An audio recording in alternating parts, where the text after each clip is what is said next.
Isabella Sharpenstein and John Brooks to kind of lay out our vision for what our council is going to do over the next 12 months or so. When I came into the council, I don't know, like 6 months ago or so, it was in a state of transition. So we were having some old members leave and new members coming in, and we were still trying to get our feet underneath us. So we were advised to just kind of like just reset and reestablish and kind of go back to the beginning and looking at what our mission is and laying out those goals. So in a nutshell, our mission is to support, promote, and enhance a vibrant, creative community here in, I think we can safely say we're extended past just the city boundaries because we have interest in trying to bring people in from the county as well, but we are in Cortez. And so our goals are based on our experience from the previous outgoing members of the committee is to try and establish more of continuity.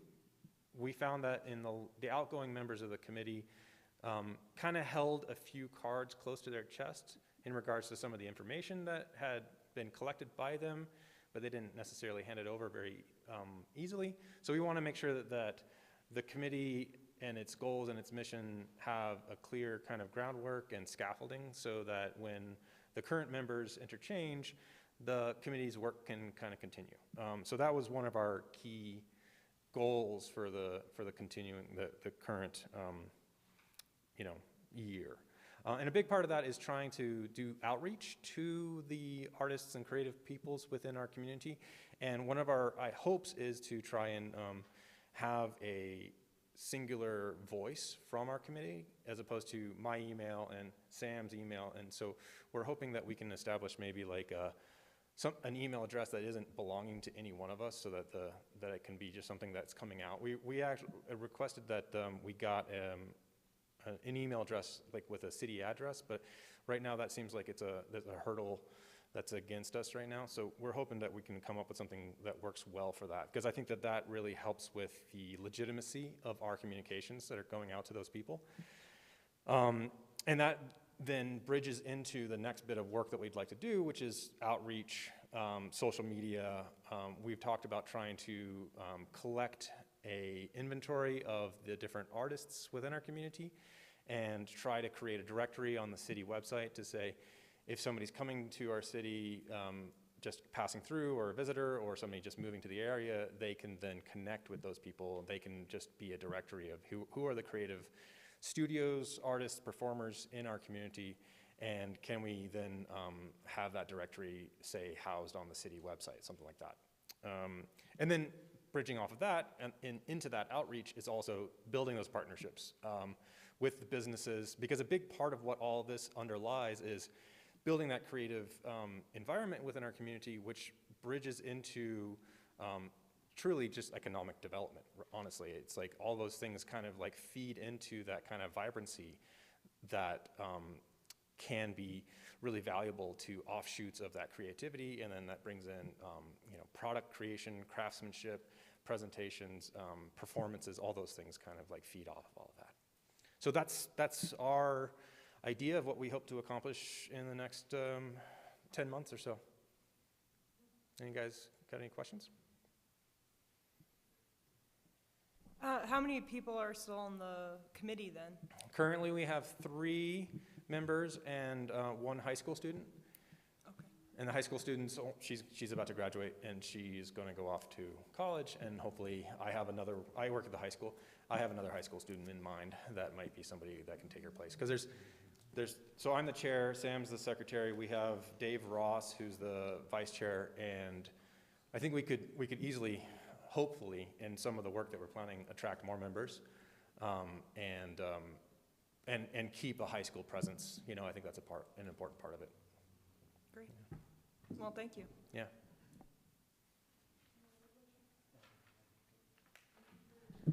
Yeah. Hey. Thanks. Yeah. We're hoping it, keeps its vitality and keeps going. Yeah. Yeah. Thank well, you. we look forward to seeing what you guys do. So do we. you. Thanks. Thanks for your time. Okay, we'll move on then to the presentation for consideration of essential air service.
Much better, thank you. I'd like to take a few minutes to tell you about our airline, where we have come from, where we're going, and why we would like to be part of Cortez going forward. Southern Airways, as you saw from the title slide, is America's fastest growing and most reliable airline. I'm going to show some reliability numbers and some on-time performance numbers to you in just a few minutes. But as you've probably experienced in your own community, everything for a small airline, especially for small and mid-sized communities, comes down to reliability, reliability, reliability. If people don't think that their flight is going to take off every single time, they're going to get in the car and they're going to drive more often than not. So we have discovered this in community after community across the country. And by being reliable and on time, it has allowed us to be right now at the peak of our existence, which is 39 cities across the country, ranging from the east in Boston to the west in Honolulu. We are the largest inter-island provider in the state of Hawaii. So we have learned by doing that, and by being the airline that serves 2 entire islands. We're the only airline that can get you to and from the islands of Molokai and Lanai. We realize that being the essential air service provider to a community is not only a responsibility and an honor, but it's something that we have to work at every day as the lifeline to many of these communities.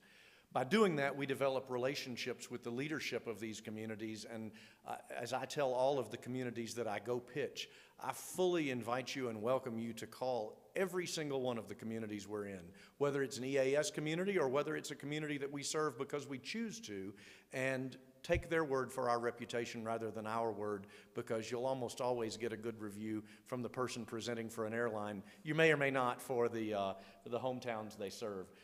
We have 10 hubs across the country, as I said, in 5 time zones. So we would like very much to make Cortez our 40th city nationwide.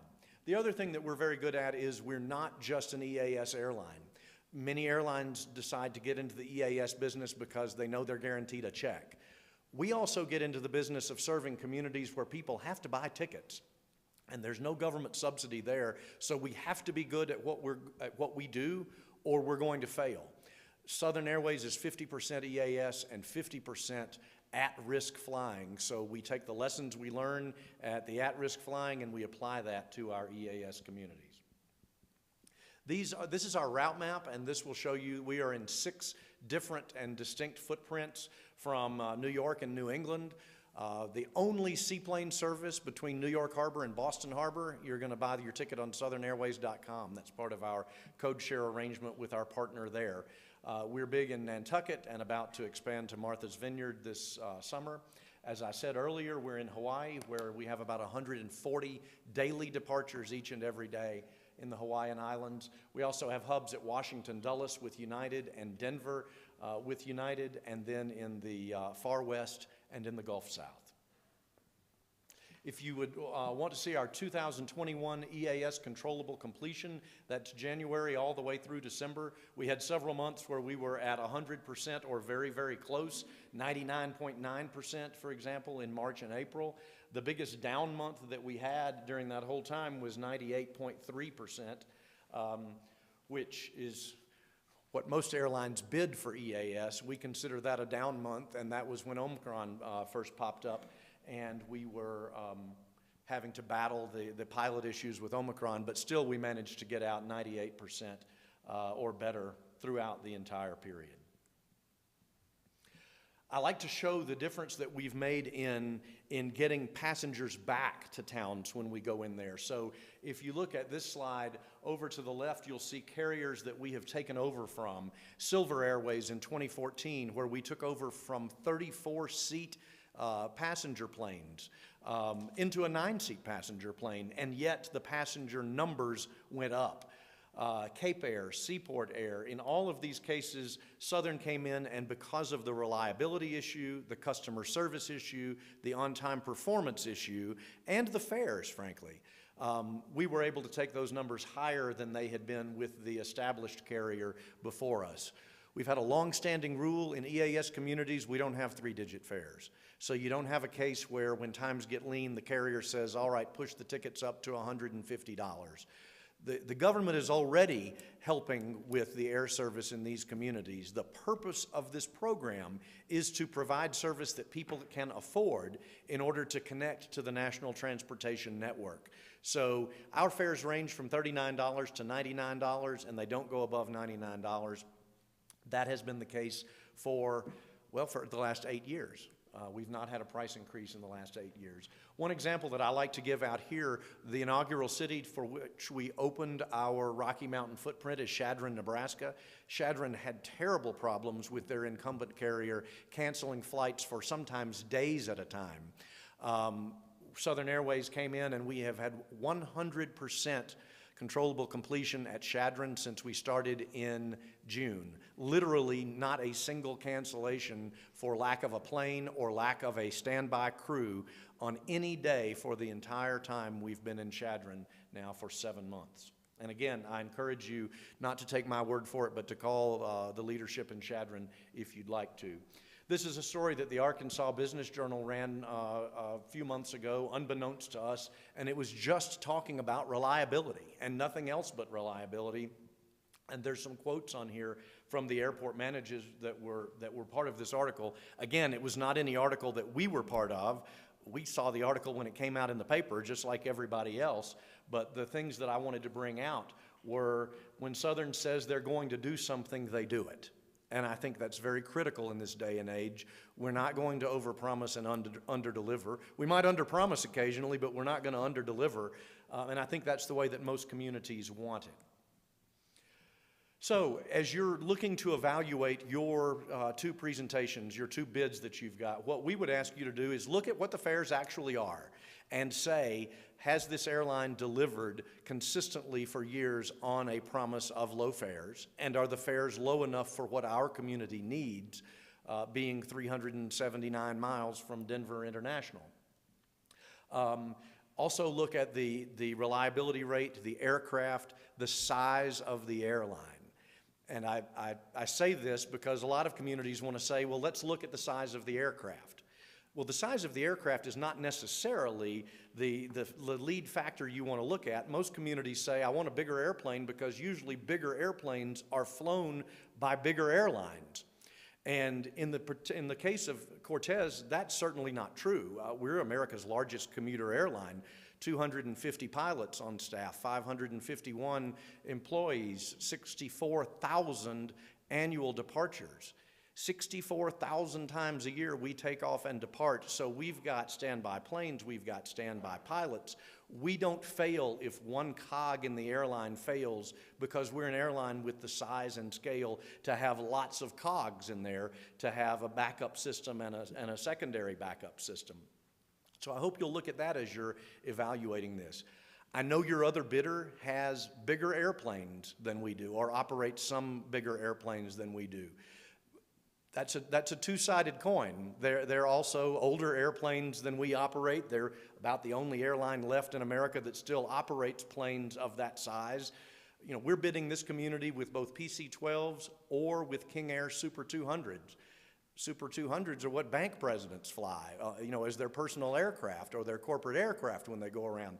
You're not going to get a better flying experience on a larger 30-seat plane that's 45 or 50 years old than you are on a King Air Super 200 that corporate executives use when they choose to fly privately. It is a wonderful flying experience. We have a Super 200 that's my plane that I use for corporate travel at the airline, and I can choose to fly any of the planes in our fleet. I choose the Super 200. So I hope you'll give a good look at that. It also has a cargo pod, so it provides plenty of cargo space if that's something that you've been concerned about in the past with your PC-12s.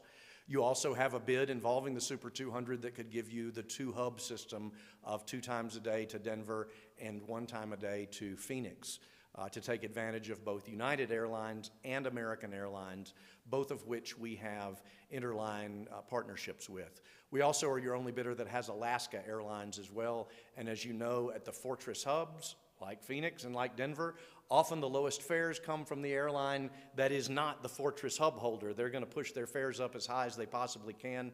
The Alaskas of the world come in and undercut those fares. So a Southern Airways fare connecting to Alaska is often your cheapest fare to find. And there are our three alliance partners, American, Alaska, and United. This is something that we offer that literally no other commuter airline in the country offers. Just because you have an interline agreement with an airline doesn't mean it's bilateral. What that may mean is you may need to go to united.com and check fares from Cortez to Denver via United, and on AA.com to check from Cortez via Denver on AA, and same on Alaska. I personally negotiated all of these interline agreements, and every single one of them is bilateral.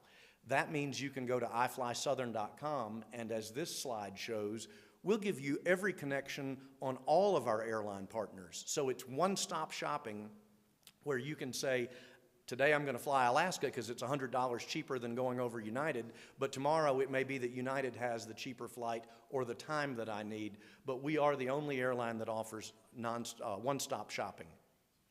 I'll also add that what comes with that and with being a bilateral interline partner because of our size is if you have a misconnection, if you fly Southern out of Cortez, you get to Denver and their flight was late with the connection, we can rebook you at iflysouthern.com or from our call center. If you have any kind of problem on a ticket we issue, no matter who the other airline is on the side, you deal with us and you don't have that 3 or 4 hour wait on United's 800 number. You also don't have the phone tree. And this is just a personal idiosyncrasy of mine, but I've said as long as I'm the CEO of this airline, you're not going to push 1 for this and 2 for that, and it takes you 20 minutes to get to a human being. We pick up the phone and say, Southern Airways, how may I help you? And you tell somebody who has the power to make a change what kind of change you need made. I think this is another slide that shows that even though Denver is the dominant United hub, and United is the dominant carrier there, in this particular search that we ran, it was an Alaska flight that came in substantially cheaper. I'm going to turn it over to my colleague Mark Sestari. We're also the biggest airline out there for boots on the ground. Mark's going to talk for 3 or 4 minutes about what we do there. Evening, everyone. Thanks for having me. Stan has given you a good rundown on our aircraft, our company, our corporate strength. But when you're the only airline in town, one of the most important things is community engagement. We have to work together with your airport director to engage all the different publics in taking advantage of this airport and seeing it both as an economic development generator, but also a quality of life benefit. We do big things, like once a year, we invite every single person that's flown our airline for a year to come out to a ramp party. We give away a trip to Hawaii or the Caribbean. We get hundreds of people to come out. They meet our senior management. They tell us what they like about our airline, what we can do better, and we really get to know our customers. We also are very active in all kinds of community events, sponsorships, Rotary clubs, chambers of commerce. Before I got into the airline business, I ran 3 convention and visitor bureaus, so I understand the hospitality business, and it's my job primarily to be, as Stan said, your boots on the ground, to be a resource for your manager, and to be answerable to your folks. I spend 15 to 18 days a month on the road, attending airport commission meetings, city council meetings. When there's an issue with our airline, when there's a problem, we'd rather know about it when it's this big rather than when it's this big, because we're able to act quickly and to be very, very proactive. Another reason that we are on time as much as we are, and Stan didn't mention this in his remarks, our pilots also become part of our community. Unlike many airlines that parachute pilots in from all over, our pilots will live here in your community. They'll get up in the morning and they'll drive 5 minutes to the airport to take the morning flight out, and they'll fly home at night to sleep in their own bed. And I will tell you that's one of the reasons we are the most reliable airline out there.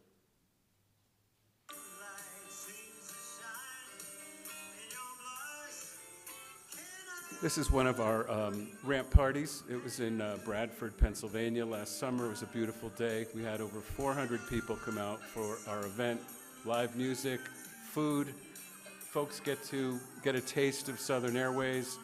It's a great way for us to build grassroots community support for our service.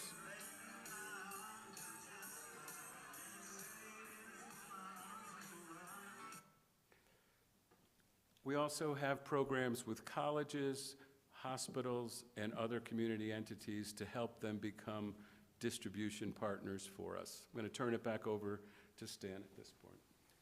Thank you, Mark. And forgive us, ladies and gentlemen, if we seem to be speaking quickly. This is normally about an hour-long presentation, so I'm trying to get everything I want to get forward to you in our 15 or 20 minutes. In conclusion, I think the thing that I'd like to leave you as a takeaway is pilots, pilots, pilots. If your community has seen a loss in reliability over the last 2 or 3 years, I can tell you it's because of the pilot shortage. On this slide, in 2016, Republic filed for bankruptcy, lack of pilots. In 2016, Seaport goes out of business, lack of pilots. 2018, Great Lakes, lack of pilots. 2022, SkyWest Airlines, the biggest regional in the country, has just sent termination letters to 2 of their longtime cities. They don't have enough pilots. That is the biggest challenge facing all airlines in America today, and it is not at the worst point yet. We continue to get to a greater number of shortages of pilots. Why do I bring out all of this bad news about pilot shortage? Because Southern is the one airline that has solved the pilot shortage. Beginning in 2017, we started our alliance with SkyWest. They are our alliance partner. They're on our board of directors. They own a substantial portion of Southern Airways, and what that has allowed us to do is to have virtually an unlimited supply of pilots, and we create pilots. Southern has onboarded almost 200 pilots in the last 13 months. 200 pilots. No one else in the commuter industry comes close. And how can we do that? Because we can take these young pilots, we can turn them into seasoned pilots, and then we can give them a guaranteed job at SkyWest once they've graduated from Southern Airways, and then SkyWest gives them a job at United, Delta, or American, who are their alliance partners.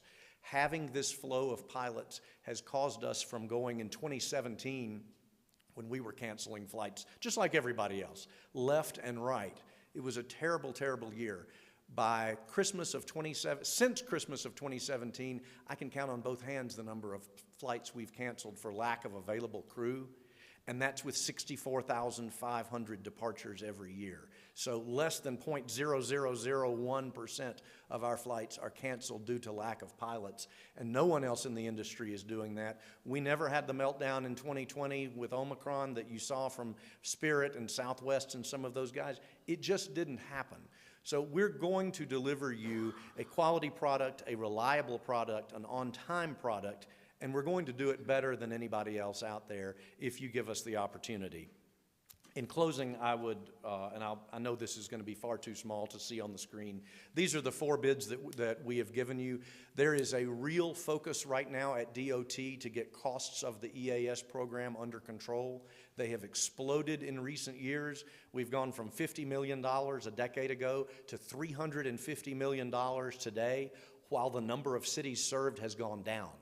So that tells you how much the cost per city has gone up, and DOT is looking to pinch pennies. They denied SkyWest service to the entire state of South Dakota because of the cost of SkyWest versus the cost of a new competitor. You have a similar situation here. We're at the $3.7 to $3.9 million range. Your other bidder is the $6.4 million range. DOT is going to do what you recommend within reason. $2.5 million, I'm not going to say is not within reason, but I'm going to say I've not ever seen that kind of difference before. So what I'm going to encourage the City Council to consider is, if you go with a more realistic bid, you're going to get to choose between 4 of them that are all pretty much within $250,000 of each other. You're probably going to get exactly what you want if you choose one of our 4. If you go with a bid that's $2.5 million higher than any of ours, you may or may get stuck with something you didn't want and not even get to choose your city pairs or your aircraft. So I don't want to disparage any other company who's out there. Costs are costs. We happen to be able to do things cheaper than just about anybody else in the country while still delivering a better product. And I hope you'll consider that as, I want you guys to be able to choose the cities and the airplane that you want. And I very much hope that it will be Southern Airways on whatever plane you like better. We will be good partners to you, and I hope you'll do some due diligence, find that out from others besides me. And thank you again very much for your time tonight. Mark and I are both here for any questions that you may have. Well, thank you so much for coming to our community and presenting. Does anyone have questions they'd like to ask? What are some of the markets that are similar to Cortez in terms of size and demographics? You mentioned maybe reaching out to them would be a good idea. You know, this town reminds me a lot of Harrison, Arkansas. Harrison, Arkansas is a long flight from DFW, Dallas-Fort Worth, which is their hub. They also don't have another real nearby airport with a whole lot of service. So they pretty much depend on Southern Airways for their ingress and egress from the community. Seems to be a similar population base in the area. So I would say Harrison probably seems the closest. You're Rocky Mountains, so you're similar to Chadron, but you're a lot bigger than Chadron as far as the amenities in town and the population base. You certainly could check with John over there. Imperial, California might be a similar one. We were just re-awarded the contract at Imperial for 4 years, and in fact for 4 years on a caravan. They took a caravan over a PC-12, believe it or not, but we got the 4-year renewal there. But when I first rode into town, Harrison is what I thought of. You'll have it with these aircraft a lot easier and faster into Denver, but it's about the same stage length in miles. Do you have all of the aircraft in your proposal in your possession now? I know we're seeing it with vehicles. We're seeing police vehicles, all sorts of other vehicles that things are hard to get right now. So are you going to be able to offer, do you have the planes at the moment? Are you going to be able to offer that is an service? excellent question, because we have had issues with supply chain along the way too. If you choose the King Air, we have those in our possession and on our certificate right now. We have 3 of them.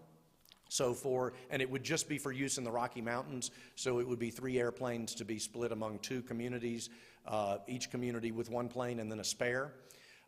That is there now. I will be honest with you, it should have taken 2 months to get that plane on the certificate. With the supply chain and mostly the backup at the FAA, it's taken 8 or 9 months. But they're there now if you choose that one. If you choose the PC-12 option, we have signed the leases for the PC-12s, and the PC-12s are in the possession of the lessor.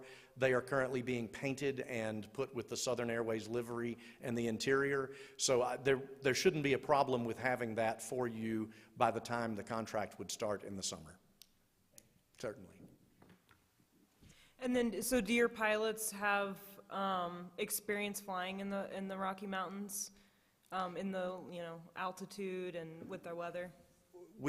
What we do I won't say in the Rocky Mountains specifically, because we just got into the Rocky Mountains in June of last year. But what we do for new cities that come in a new environment is, rather than graduating current pilots up to the new cities, we hire specifically for those cities. So if you choose Southern, we will bring in new hire experienced pilots, the 5, 8, 10,000 hour pilots with experience. They will be the initial ones while new pilots come on as the co-pilot, the second in command.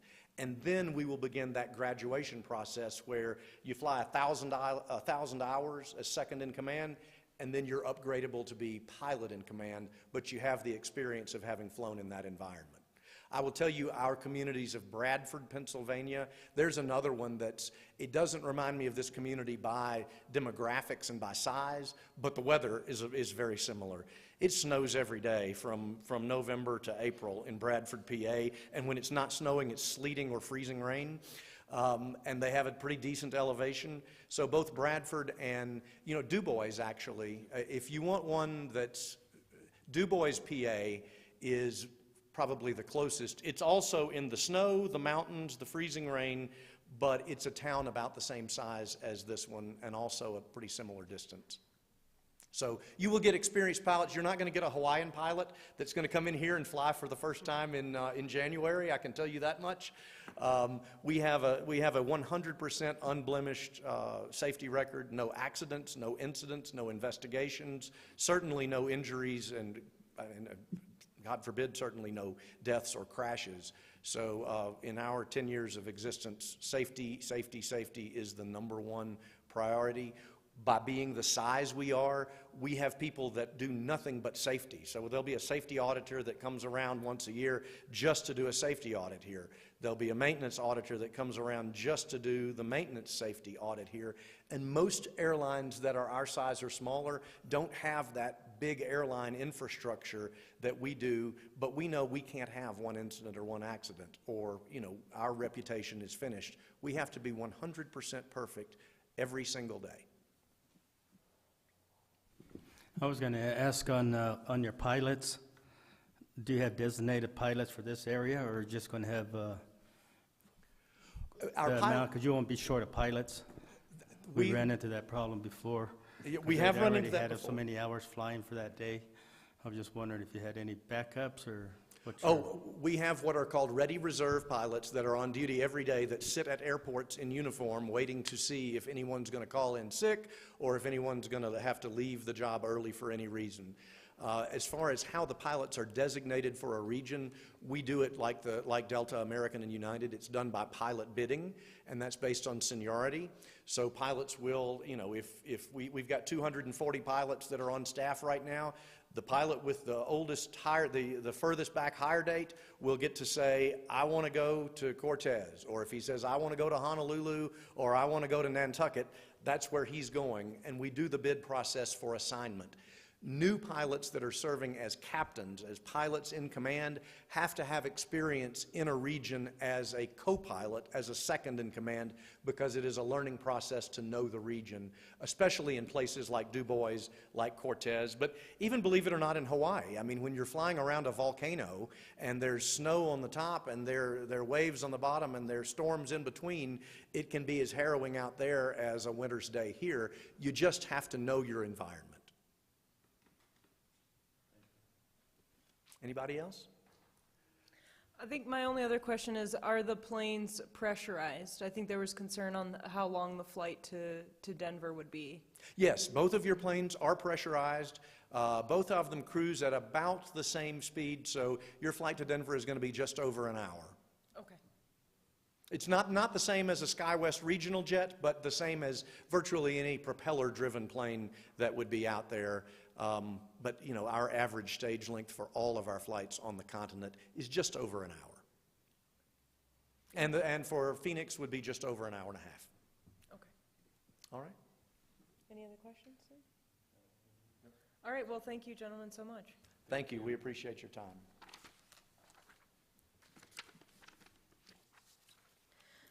Okay, next on our agenda is just general council discussion. Do council members have anything they'd like to bring up, or?